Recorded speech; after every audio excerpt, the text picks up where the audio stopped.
Buenas tardes, jóvenes. Eh, Me da gusto volver a estar con ustedes, saludarlos. Pues bueno, como ustedes saben, estamos ya en la unidad 3 de nuestro programa. Y bueno, vamos a continuar con esta clase de la propiedad que es bastante extensa y hoy vamos a hablar de la evolución de la propiedad en nuestra legislación. Vamos a hablar de la Constitución del 57, la Constitución del 17, del código que actualmente nos rige. Y bueno, es un tema muy interesante porque decíamos que la propiedad pertenece a los derechos reales. Vamos a tratar de ser más concretos con los temas, ¿verdad? Para poder avanzar de una manera más rápida, puesto que hay temas pues bastante extensos y todavía nos faltan muchísimos más. Vamos a hablar de la Constitución del 17.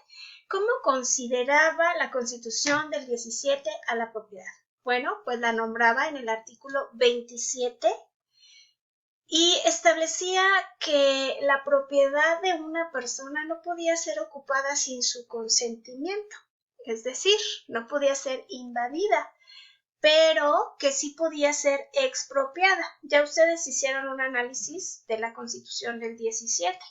Pero esta constitución, bueno, pues tiene su antecedente en el artículo 27 de la Constitución de 1857 y si ustedes se dieron cuenta, pues prácticamente dicen lo mismo con algunas reformas que se le han venido haciendo al artículo 27 constitucional.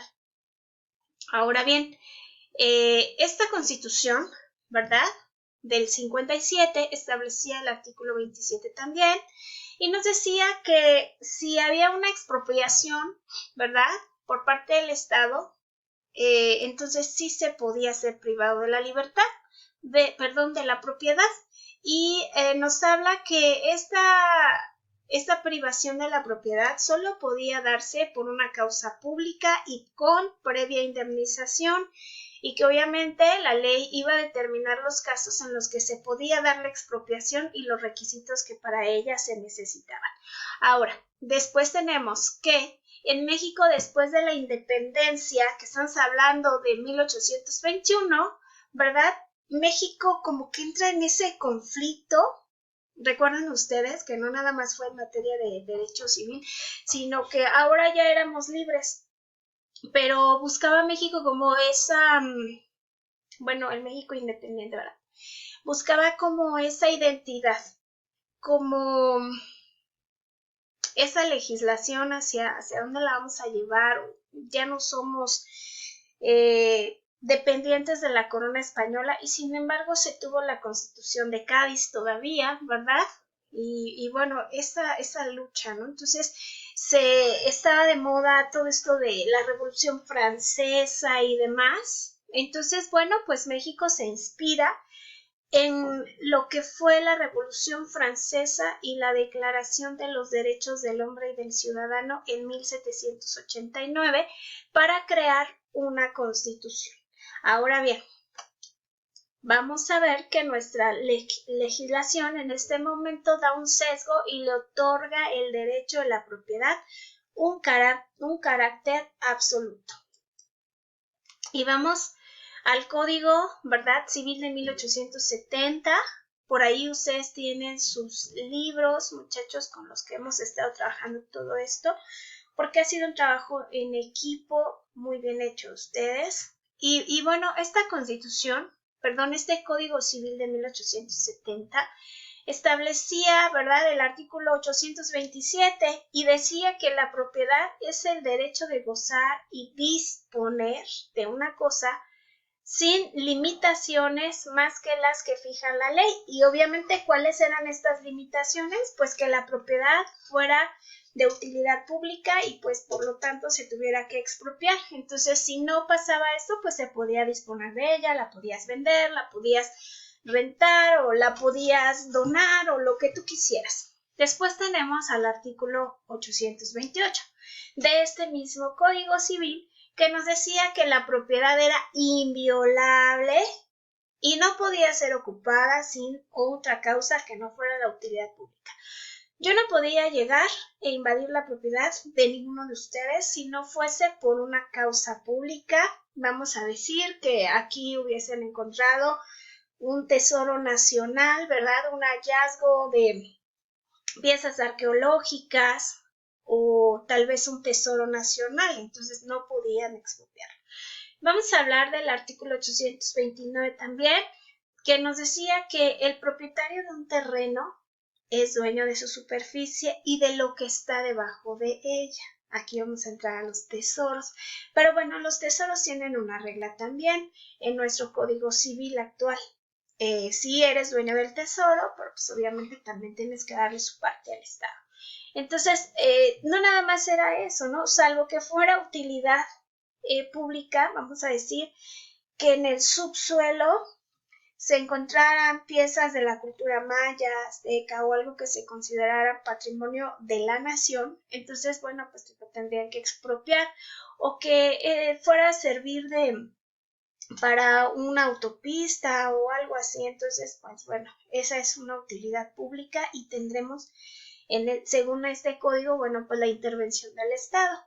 Por lo mismo, dice, podrá usarlo o hacer en él todas las obras, plantaciones, excavaciones que quiera, salvo las restricciones establecidas en el título de servidumbres y con sujeción a lo dispuesto en la legislación especial de minas y reglamentos de policía. Bueno, ya esos serán reglamentos muy específicos.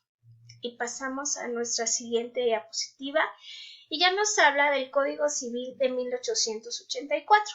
Y nos dice que se reproduce lo anterior y el mismo en el orden de los siguientes artículos, es decir, lo que ya vimos anteriormente, pero ahora cambia de artículo, ahora va a ser el 729, 730 y 731.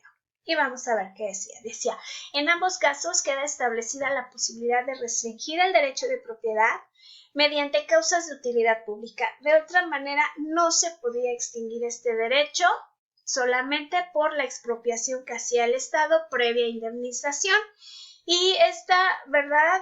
Como siempre, ¿verdad? La cual, como siempre ha ocurrido, puede ser abusiva y no bien manejada e ineficiente. Bueno, ya lo sabemos, ¿no? Muchas veces quienes ostentan el poder, pues abusan de la figura de la expropiación para hacer obras que benefician a algunos y pues bueno, ni modo, te toca que te expropien, ¿no?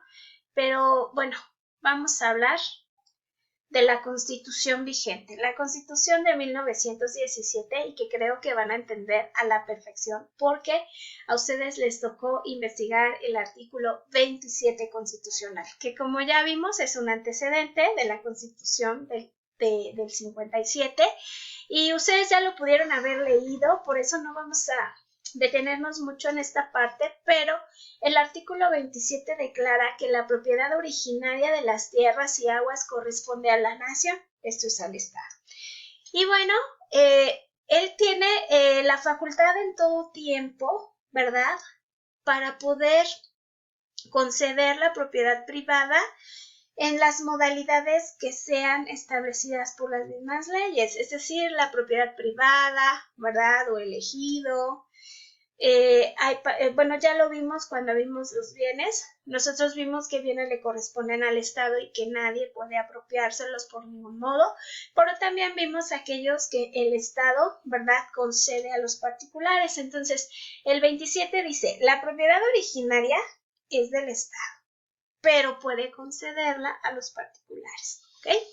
Y bueno, pasamos a esta segunda parte donde dice el derecho de propiedad según Duguit es la función social y no un derecho subjetivo absoluto, inviolable, anterior a la sociedad y al Estado, que no puede ser tocado por la norma jurídica. Este jurista Duguit era un justnaturalista y que además decía, ¿verdad?, que el derecho de propiedad lo traíamos desde antes que surgiera el Estado. Entonces decía, bueno, es un derecho social, no es algo que apareció con el Estado, por lo tanto, al hombre le corresponde la propiedad aún antes de que aparezca el Estado. Es decir, el Estado, él está a favor de esa teoría pura del derecho de Edgar Bodenheimer, donde él dice, ¿verdad?, que es la sociedad quien crea el Estado y en consecuencia, pues el Estado, ¿verdad?, pues en consecuencia el Estado solamente va a organizar a la sociedad. Entonces continuamos con esta parte y por aquí vamos a encontrar ahora ya lo que es el Código Civil vigente y por aquí su compañera nos actualizó, ¿verdad?, todos los artículos con respecto a la propiedad. Y el primer artículo es el 5.65 del Código Civil para el Estado de México. Este artículo nos dice: el propietario de una cosa puede gozar y disponer de ella con las limitaciones y modalidades que fijan las leyes. ¿Cuáles leyes? Las del 27 constitucional. Entonces es mi propiedad, yo puedo gozar y disfrutar de ella, puedo donarla, puedo heredarla, puedo venderla, puedo dejarla abandonada si quiero, y nadie me va a poder decir nada, pero si mi propiedad resulta de utilidad pública, pues bueno, el Estado tiene el derecho de expropiármela. Y seguido del artículo 566 que dice: la propiedad no puede ser ocupada contra la voluntad de su propietario, sino en los casos y las condiciones que establezca la ley. Es decir, la misma expropiación. O bien, cuando tú abandonas la propiedad y viene el usucapión, ¿verdad?, y el juez determinó que no eres o no acreditaste el mejor título, pues obviamente te van a privar de ese bien. Pero la propiedad de hecho yo la tengo, y si yo obviamente como una persona responsable pago mis impuestos, checo, ¿verdad?, que el bien no esté ocupado, pues no voy a tener ningún problema. Hay que bardear los terrenos, hay que visitarlos, ¿no? No hay que dejar las cosas abandonadas. Y después tenemos el artículo 5.67, que nos dice: el propietario o el poseedor derivado tiene derecho a ejercitar las acciones que proceden para impedir que, por el mal uso de la propiedad del vecino, se perjudiquen las construcciones, seguridad y tranquilidad o salud de los que habiten en el inmueble. Ahora bien, el propietario o el derivado. ¿Quién es el derivado? El propietario, pues ya entendemos que es la persona que tiene el título de propiedad, el dueño. Pero ¿quién tiene o quién es poseedor derivado? ¿Recuerdan ustedes a los poseedores precarios o la posesión de tentativa? Bueno, pues ellos son los poseedores derivados. Yo le rento a mi casa a X persona, a Juanita, ¿verdad? Y Juanita es un poseedor derivado. ¿Por qué? Porque yo le estoy otorgando esa posesión. Y si Juanita ve que mi vecina, ¿verdad?, o que la vecina está construyendo una barda sin las medidas necesarias y esa barda se puede caer hacia la propiedad que ella está rentando, pues ella puede ejercer la acción por obra peligrosa, ella puede solicitar, ¿verdad?, que se pare la construcción en tanto no se tomen las medidas de seguridad. ¿Qué significa? Que si yo soy la propietaria y vivo en el bien inmueble, yo puedo hacer lo que sea necesario para que no me perjudiquen ni mi tranquilidad ni mi seguridad. Pero si se la renté a Juanita, Juanita tiene el mismo derecho como un poseedor derivado de exigir que no se le ponga en riesgo, ¿verdad?, o que no se perturbe su tranquilidad. Después pasamos aquí al artículo 5.68 y nos dice: en un inmueble no pueden hacerse excavaciones o construcciones que hagan perder el sostén necesario al suelo de la propiedad vecina, a menos que se hagan las obras de consolidación indispensables. Es decir, este y este se complementan. ¿Por qué razones puedo ejercer una acción como poseedor derivado o como propietario contra mi vecino? Bueno, pues cuando está haciendo algún tipo de excavación y está poniendo en riesgo mi propiedad, de tal manera que de tanta vibración a lo mejor se está cuarteando mi casa, se vuelve inseguro, etcétera. Y luego pasamos al artículo 5.69 y nos dice: el derecho de propiedad no podrá ejercerse solo para causar perjuicios a un tercero, sin utilidad para el propietario. Obviamente, mi derecho de propiedad no tiene por qué perjudicar a nadie. Y tercero, sin utilidad para el propietario. Artículo 5.70. Todo propietario tiene derecho a deslindar su propiedad. O sea, yo ya puedo llegar y cortar la hierbita y mantenerla. A lo mejor se me ocurre echarle el famoso matahierba, no recuerdo cómo se llama, para que se muera el pastito y toda la hierba silvestre. Y es mi derecho. Y nadie puede decir que no fumigues, nadie puede decir que no deslindes. Es tu derecho. Artículo 571. Nadie puede construir cerca de una pared ajena o de copropiedad. Ojo, ¿verdad? A veces queremos agarrar la barda del vecino o el muro del vecino. Eso no está permitido, ¿ok? Y nuestro vecino nos puede demandar. Entonces, si la barda es del vecino, yo tengo que hacer mi propia barda. No importa que la barda del vecino me sirva de contrabarda, no. Él su barda y yo la mía, ¿ok? Porque entonces tendríamos una copropiedad en la barda y tendríamos que cooperarle para los gastos del albañil y todo, si es que la queremos en copropiedad. Pero eso no es lo ideal. Cada uno su barda, y si la barda es del vecino, yo no puedo clavar un clavito, ¿verdad? Para la macetita y demás, no, porque mi vecino me puede demandar.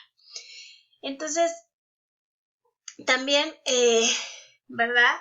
No puedo hacer una fosa o una cloaca cerca de la propiedad de mi vecino o que le perjudique. Acueductos, hornos, fraguas, chimeneas, establos, ni instalar depósitos de materias corrosivas, máquinas de vapor o fábricas destinadas a usos que puedan ser peligrosos o nocivos. Tengo que respetar la propiedad de mi vecino y no llevarle, y ahora como ya compré de este lado, voy a hacer lo que yo quiera, ¿verdad? Y un desagüe ahí, todos los desechos se van a ir con el vecino. Eso no es posible, ¿verdad? O hay gente que tiene animalitos o cría animalitos como los cerdos y siempre está como que fastidiando a los vecinos, ¿no? Con el olor o cuando les lava y todo se les va a los vecinos y demás. Pues es mi propiedad. No, eso no se puede hacer. Hay reglas. Entonces vamos a los conceptos de propiedad. Vamos a ver estos conceptos.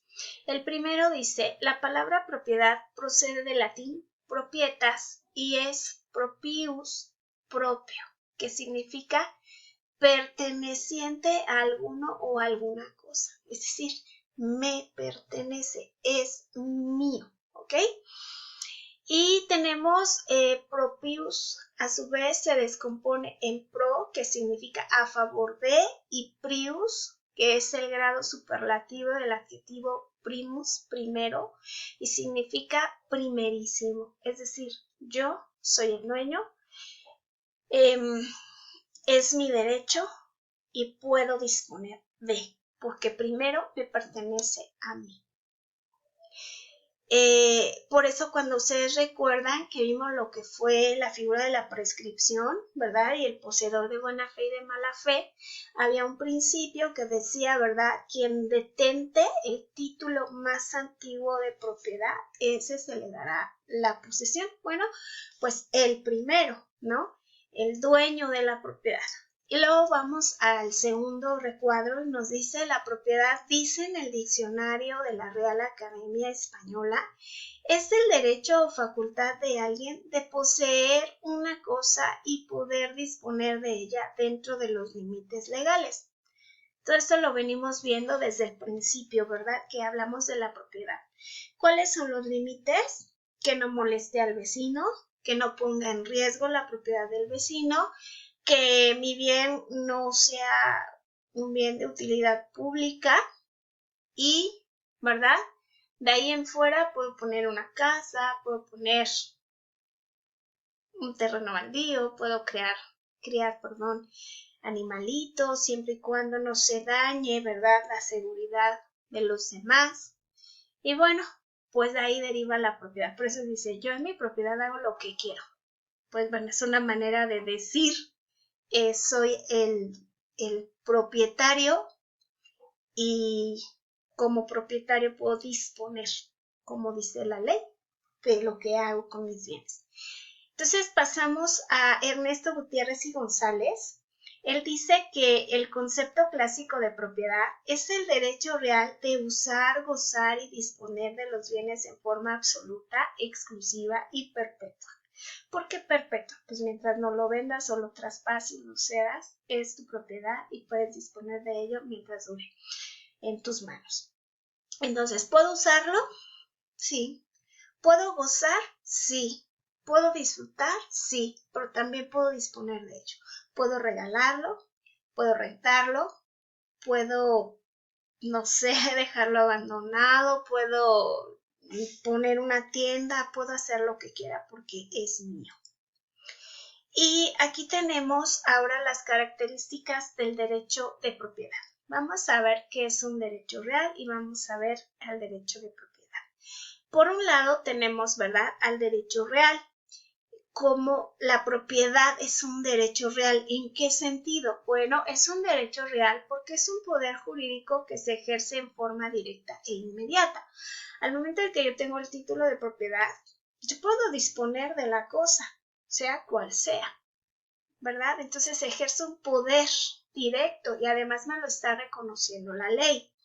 2. El poder jurídico se ejerce sobre la cosa, que ya lo mencionábamos. 3. El poder jurídico directo sobre una cosa para aprovecharla totalmente. ¿Cómo la puedo aprovechar? Bueno, a través de sus frutos naturales, industriales y civiles, de los cuales ya hemos venido hablando todo el cuatrimestre. Después hablamos de los derechos reales distintos a la propiedad y pueden tener un sujeto pasivo determinado y un sujeto pasivo universal. Esto es en cuanto a los derechos reales. Y vamos, estaríamos hablando de créditos, ¿ok? Hay un sujeto activo y un sujeto pasivo. El sujeto activo es el acreedor, el sujeto pasivo, es el deudor. Y vamos a lo que es el derecho de propiedad y nos dice que la propiedad es un poder jurídico que se ejerce en forma directa e inmediata. Si ustedes se dan cuenta, coincide con nuestro primer punto de lo que son los derechos reales. Por lo tanto, la propiedad es un derecho real también, como ya lo habíamos comentado la clase pasada. Tenemos el poder jurídico se ejerce sobre una cosa o sobre el bien corporal. Yo tengo el bien y ejerzo el poder sobre ese bien porque es mío. Y aquí se cumple el segundo punto de los derechos reales. Ahora, 3. Implica un aprovechamiento total que se ejerce mediante el uso, disfrute o disposición de la cosa, como rentas, ventas, ¿no?, parcelas, etcétera, lo que yo quiera hacer en mi propiedad, o si es un bien inmueble, lo puedo vender, rentar, lo que quiera, y te está dando frutos. Y se cumple esta tercera parte. Y ahora vamos que los derechos reales, como les hablaba, hay un sujeto activo y un sujeto pasivo. En cuanto a la propiedad, hay una relación jurídica entre el propietario o sujeto activo y un sujeto pasivo universal, que son la pluralidad de sujetos que están obligados a no interferir en el ejercicio del derecho del sujeto. En pocas palabras, ¿verdad? Yo tengo mi derecho de disponer de mi propiedad. Yo soy el sujeto activo, yo puedo decir, voy a poner una tienda, voy a poner un súper, o voy a poner unos condominios o una casa, lo que yo quiera. Pero hay una multitud de sujetos pasivos que deben de respetar mi propiedad. ¿Quiénes son? Mis vecinos. Ellos no pueden llegar y decir, oye, es que a mí no me gusta que pongas un garage para 3 carros. nada más uno, y si quieres, ¿no? O a mí no me gusta que siembres arbolitos de durazno, mejor de aguacate, ¿verdad que no? Entonces, nosotros somos los activos como propietarios porque podemos disponer. Y los sujetos pasivos, pues, yo no podré estar de acuerdo en que mi vecino ponga unos condominios porque va a venir a vivir gente que quién sabe de dónde sea, ¿no? O si sean buenos vecinos. Ya ven que nunca falta la chismosa de la colonia. Pero pues yo no puedo hacer nada. Es su derecho. Y él sabe, o mucha gente dice, ya van a poner otra tienda y van a vender cerveza y ahí van a estar tomando los fines de semana y no podemos hacer nada. ¿Ok? Es su derecho de propiedad. Entonces hay un sujeto pasivo y un sujeto activo, siempre y cuando no se infrinja la ley. Y por otro lado, vamos a hablar del acto de expropiación. ¿Vale? Cuando el Estado tiene el derecho de expropiarme. Y tenemos que el acto expropiatorio se extiende como un acto soberano del Estado con el cual se priva para sí o para un tercero a una persona de un bien de su propiedad que el propio Estado considera de utilidad pública mediante el pago de la indemnización que ordena la ley. Lo que les comentaba. Van a expropiar, pero te van a reubicar o te van a pagar por tu bien mueble o inmueble. En todo caso, pues son los bienes inmuebles, ¿no? Y tenemos qué es la utilidad pública, o sea, porque pueden llegar y decirme, voy a expropiarte tu terreno, voy a expropiarte tu casa, pero ¿por qué? Pues porque es de utilidad pública. Y bueno, vamos a ver qué es la utilidad pública o cómo lo define la ley para que podamos saber si verdaderamente es utilidad pública o es un interés de una persona en particular. Ahora bien, respecto a ello, nos habla el artículo 27 constitucional y nos dice que las leyes federales y de los estados en sus respectivas jurisdicciones determinarán los casos en que sea de utilidad pública la ocupación de la propiedad privada y de acuerdo con dichas leyes la autoridad administrativa hará la declaración correspondiente. Es decir, esto ya está prescrito en leyes federales, leyes que no se pueden violentar. No es que hoy me la inventé y como me gusta tu granja me la voy a expropiar porque soy el presidente municipal. No, señor.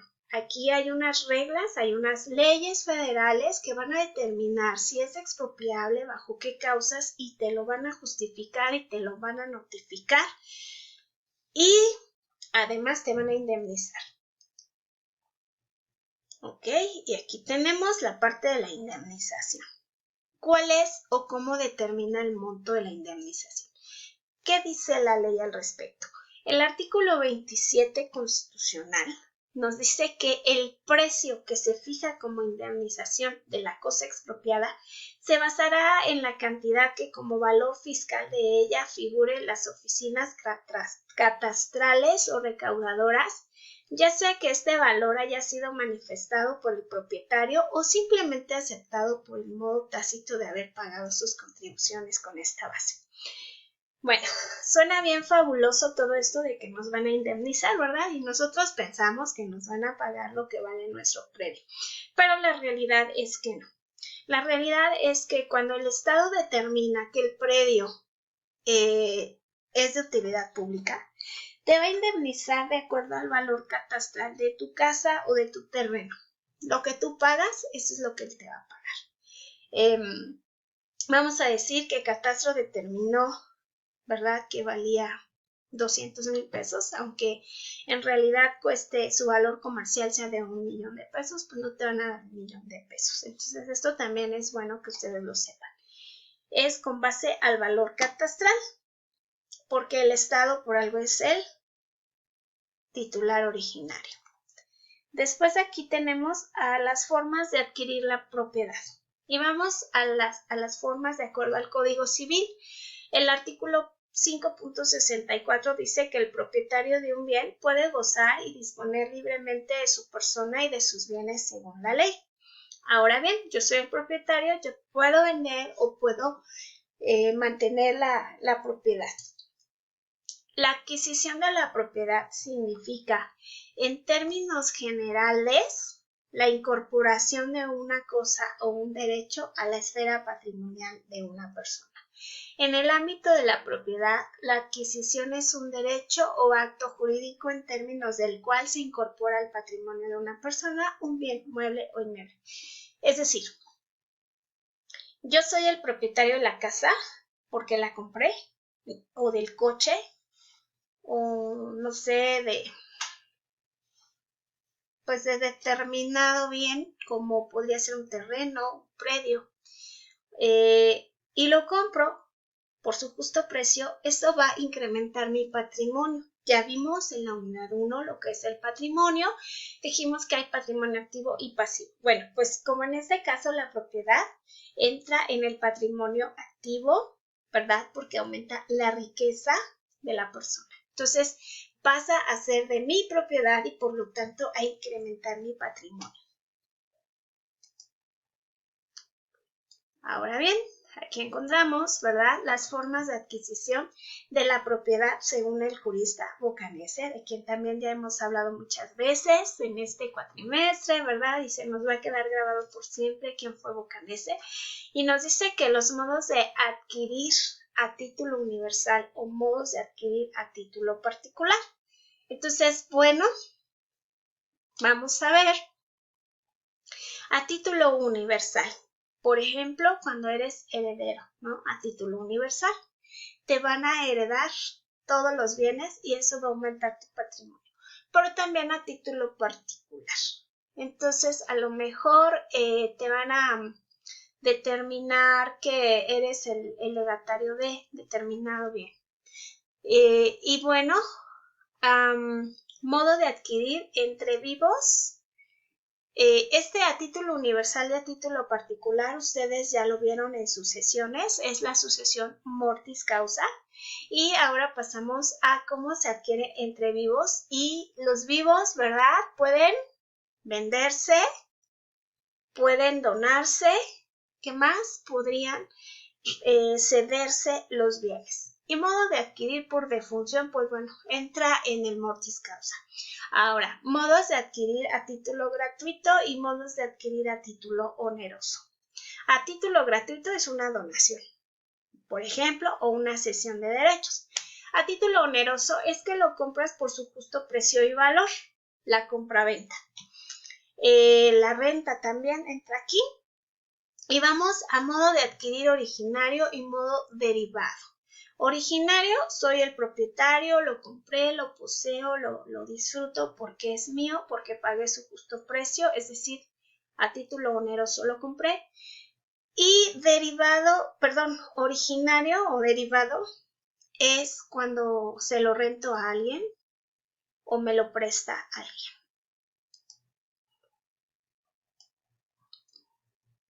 Ahora veamos las variantes relacionadas con las planteadas por Boccanesze. Vamos a ver. Dice, las variantes son modos o formas naturales u originarias, modos o formas derivadas, formas naturales u originarias, ya sabemos, ¿no? Que aquí el Estado, pues es el que tiene el título original, es el poseedor original. Y tenemos por otro lado, ¿verdad?, los modos o formas derivadas.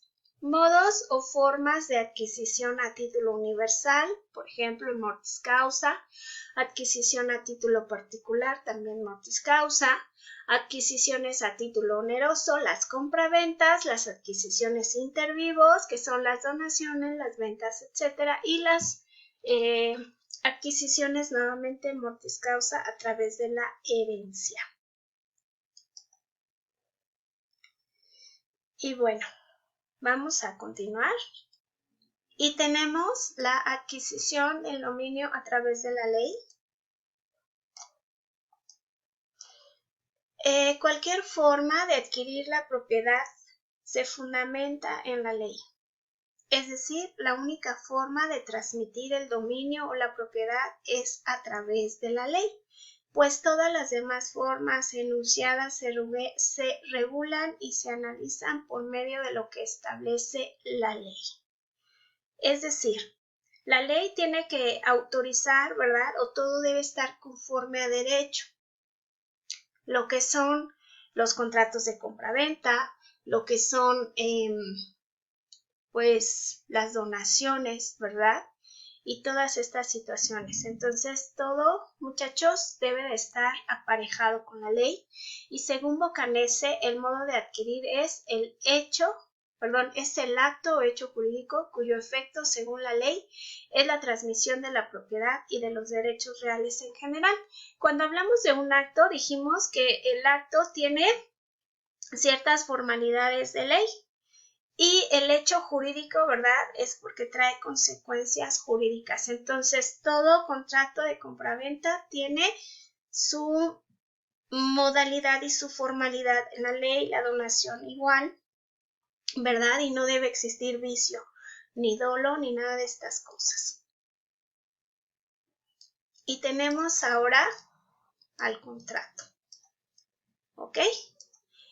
Lo que decíamos, a través de un acto jurídico nosotros adquirimos esta parte. Entonces tenemos como primer acto el contrato, que es la forma más común de adquirir la propiedad, tanto originaria, perdón, no originaria porque le corresponde al Estado, pero sí de adquirir la propiedad y a la misma vez de otorgarle a alguien más, ¿verdad? Esa propiedad. Entonces, tenemos la forma más común de adquisición de la propiedad derivada y tenemos la forma dominante y más conocida aún fuera del ámbito del derecho, pues a través de los contratos se intercambian bienes y servicios y se adquieren satisfactores para la demanda de la vida. Es decir, los contratos son muy importantes. Y después tenemos sus formas naturales u originarias de adquirir la propiedad. Uno, se presentan cuando el objeto adquirido no era propiedad de alguien conocido o determinado y para su adquisición no intervino voluntad ajena. Entonces aquí está, ¿no? Naturales o originarias cuando el objeto que se adquirió no era propiedad de nadie o de alguien conocido, ¿ok? Y no se intervino la voluntad ajena. Y después tenemos las formas naturales u originarias de adquirir la propiedad son la ocupación, accesión y la prescripción positiva o usucapión. Es decir, alguien llegó y invadió, ¿verdad? Y bueno, después la poseyó y después te aplicó la usucapión. La accesión, la vamos a ver, es cuando se adhiere a tu predio, ¿verdad? Por cuestiones de hechos naturales y bueno, entonces tu propiedad crece. Y aquí vamos a ver la ocupación, ¿verdad? Y tenemos que la ocupación es una forma de adquirir la propiedad mediante aprehensión de una cosa que no tiene dueño con la finalidad de apropiarse de ella. Esta forma de adquisición fue la manera que los primeros seres humanos se apoderaron de las cosas y las hicieron suyas. Es decir, pues es un derecho natural, aquí hay tierra, aquí nos establecemos, se establecen sus linderos y dicen, esto es mío, ¿ok? Después tenemos la ocupación, que Bocanese explica que consiste esencialmente en el hecho de tomar posesión de una cosa que no le pertenece a nadie con la intención de adquirir su propiedad más adelante. Pues eso de que no le pertenece a nadie, pues ya no es tan verídico, ¿verdad? Y después aquí tenemos las formas de ocupación en nuestra legislación civil. Y tenemos que nuestro Código Civil reglamenta 4 formas de ocupación, las cuales se refieren a los bienes muebles. Por respecto de los inmuebles no existe esta posibilidad de acuerdo con el ordenamiento constitucional de la propiedad y estos corresponden a la nación. Aquí está, el 27. ¿No? Entonces es en relación a los inmuebles solamente y hay 4 formas. ¿Cuáles son? La adquisición de la propiedad de un tesoro. Por tesoro explica el Código Civil que son los bienes muebles ocultos cuya procedencia se ignore y que tengan un valor estimable en dinero. Aquí está el 5.86. La adquisición de animales. Los animales sin marca se presumen propiedad del dueño del inmueble donde se encuentren, salvo prueba en contrario, 5.84. la adquisición de aguas por captación y la regula el artículo, bueno, aquí a Leslie le faltó, bueno, es que está la ley de condominio, perdón, la ley de dominio sobre aguas captadas, de las cuales no deben pertenecer ni a la nación ni a los particulares. Y bueno, hasta aquí le vamos a dejar, muchachos, ¿verdad? Con lo que es la accesión. La accesión la vamos a ver la próxima clase. Muchas gracias. Hasta luego.